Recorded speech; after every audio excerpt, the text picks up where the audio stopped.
Dear students, this is Praveen Kumar Agrawal from BBA Department, Rotary Institute of Management and Technology, Chandosi, welcomes you in today's lecture of Managerial Economics. In today's lecture, we will discuss on the topic Scope of Managerial Economics. इस topic में हमें study करना है कि managerial economics में हम किन particular activities को फोकस करते हैं, क्या इसका स्कोपिंग एरिया है। क्योंकि जब हम किसी भी पर्टिकुलर बिजनेस ऑर्गेनाइजेशन की बात करते हैं तो उसकी सेंट्रल थीम क्या होती है? उसकी सेंट्रल थीम होती है प्रॉफिट को मैक्सिमाइज करना। इसका मतलब यह हुआ कि मैनेजरियल इकोनॉमिक्स में हम जितनी भी स्कोपिंग एक्टिविटीज को इंक्लूड करेंगे उनका केवल और केवल एक ही पर्पज होगा, और वो है प्रॉफिट को एनालाइज करना, जिससे कि इसको मैक्सिमम लेवल तक पहुंचाया जा सके। अब इस पर्टिकुलर सेंट्रल थीम को ध्यान में रखते हुए हम मैनेजरियल इकोनॉमिक्स के स्कोप में इन पर्टिकुलर एक्टिविटीज को स्टडी करेंगे। क्या क्या एक्टिविटीज हैं वो पहले एक बार निगाह डाल लेते हैं उस पर। The first one is demand analysis and forecasting, this is known as the demand decision. Second one is cost and production analysis, this is known as input output decision.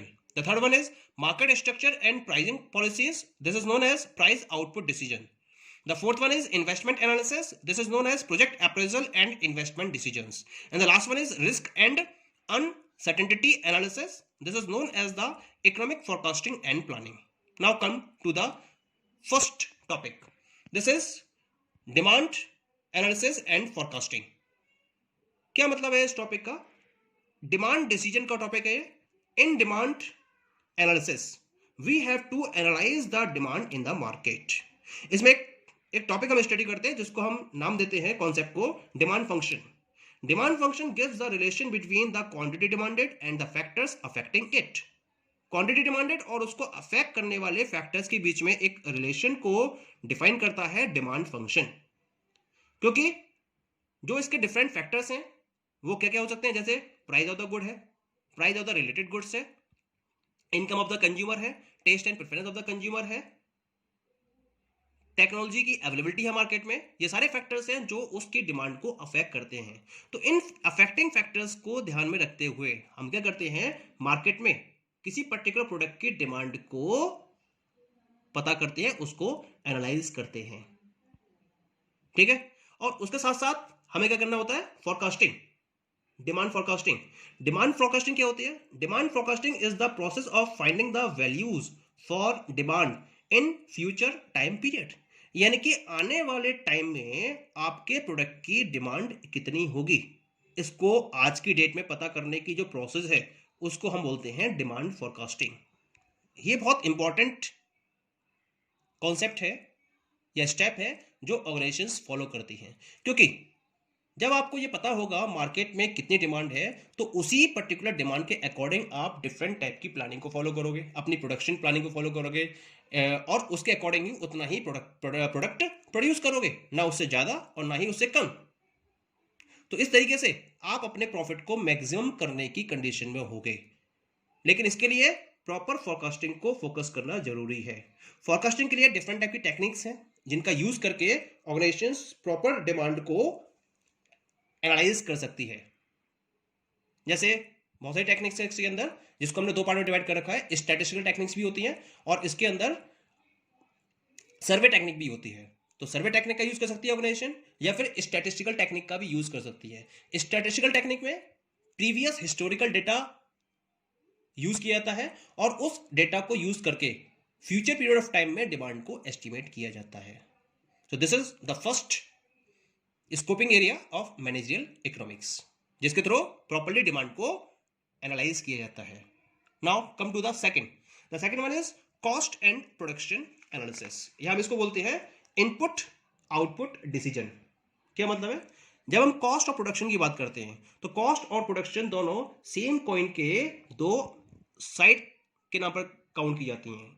जैसे एक कॉइन के अंदर हेड और tell होता है, इसी तरीके से हम ये कह सकते हैं कि कॉस्ट और प्रोडक्शन एक ही सिक्के के दो पहलू हैं। प्रोडक्शन का मतलब क्या होता है? फिजिकल एस्पेक्ट, ये बिजनेस इन्वेस्टमेंट के फिजिकल एस्पेक्ट के साथ में डील करता है।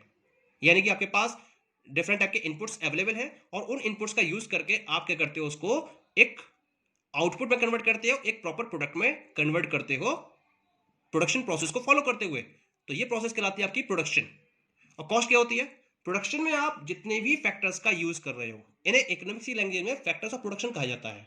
लैंड, लेबर, कैपिटल, एंटरप्रेन्योर, तो इन पर आप जो भी खर्चा कर रहे हो वो क्या कहलाएगी? उस बिजनेस की कॉस्ट कहलाएगी। अब हम क्या करते हैं? एक प्रोडक्शन फंक्शन को ड्राइव करते हैं। प्रोडक्शन फंक्शन क्या करता है? Production function is the relation which gives us the technically efficient way of producing the output given the inputs. जो इनपुट्स हमारे पास दे रखे होते हैं, तो इनपुट और आउटपुट के बीच के जो टेक्निकल रिलेशन को डिफाइन करता है वो क्या होता है? वो होता है प्रोडक्शन फंक्शन। और उस प्रोडक्शन फंक्शन के बेसिस पर हम क्या कर सकते हैं? कम से कम इनपुट का यूज करते हुए ज्यादा से ज्यादा आउटपुट के डिसीजन को फॉलो कर सकते हैं। तो that is very important decision for the organisation कि वो रिसोर्सेज का यूज कम से कम करे और उसके पास जो आउटपुट है वो ज्यादा से ज्यादा प्रोड्यूस करे। Clear? So this is the second aspect. Now come to the third aspect.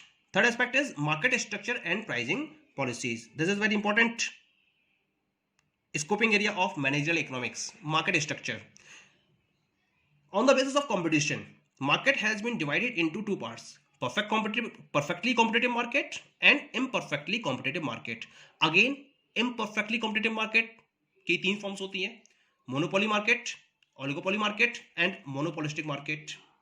Perfect market में लार्ज नंबर ऑफ बायर्स हैं, लार्ज नंबर ऑफ सेलर्स हैं, और सारे के सारे सेलर्स क्या करते हैं? होमोजेनियस प्रोडक्ट्स को डेवलप करते हैं। लेकिन मोनोपोली में सिंगल सेलर होता है, ओलिगोपोली में फ्यू सेलर्स होते हैं।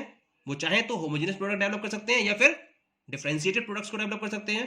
और तीसरा है मोनोपोलिस्टिक मार्केट, जहां लार्ज नंबर ऑफ बायर्स है, लार्ज नंबर ऑफ सेलर्स है, लेकिन वो सभी डिफरेंशिएटेड प्रोडक्ट्स को डेवलप कर रहे होते हैं। क्योंकि हर पर्टिकुलर मार्केट में प्राइसिंग को डिसाइड करने की अलग अलग पॉलिसीज होती हैं। इसी वजह से मैं आपको इसके टाइप्स बता रहा हूं। बिकॉज परफेक्ट मार्केट है, तो परफेक्ट मार्केट में कोई भी बायर खुद से प्राइस को डिसाइड नहीं कर सकता। ये मार्केट फोर्सेस होते हैं, सप्लाई फोर्सेस और डिमांड फोर्सेस, जिसके बेसिस पर प्राइस को डिसाइड किया जाता है इन परफेक्ट मार्केट। इसी तरह से मोनोपोली मार्केट में सिंगल सेलर होता है तो वो खुद डिसाइड करता है। ओलिगोपोली में फ्यू सेलर्स होते हैं तो उसके लिए कंडीशंस अलग होती हैं।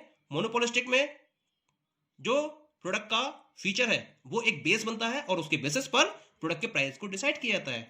तो पहले आपको ये देखना होता है, ये जज करना होता है कि किस टाइप के मार्केट में आप ऑपरेट कर रहे हो, और उस पर्टिकुलर मार्केट के बिहेवियर को देखते हुए आपको अपने प्रोडक्ट के प्राइस को डिसाइड करना होता है। और उसके साथ साथ ये डिसाइड करना होता है कि आप कितना आउटपुट प्रोड्यूस करोगे।